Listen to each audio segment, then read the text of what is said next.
Hello friends, welcome to our YouTube channel. In this video I'm going to tell you about how to fix your Bluetooth problem if the devices are not connecting to your Bluetooth or something other problem is occurring. How you can solve it in your IQOO smartphone. Before watching this video, if you have not subscribed to our YouTube channel, then subscribe to it and like our video. So let's start friends. First you have to simply open your settings. Here it is. Click on it, scroll down, click on system, and here it is reset options. You can see you have to simply click on reset Bluetooth. You have to reset settings and it will fix your Bluetooth problem. And if it is not working, then you have to go to the apps.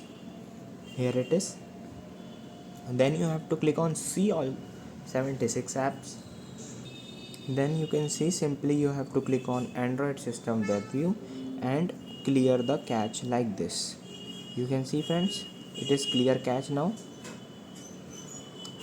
and you will see here it is press back, go to this search, and you have to Google, you have to click on Google Play Services and you have to click on clear cache. You have to do this and simply restart your smartphone. Your problem will be solved. I hope you like this video. If you like this video, then subscribe to our YouTube channel for more helpful tips and tricks videos. See you next time.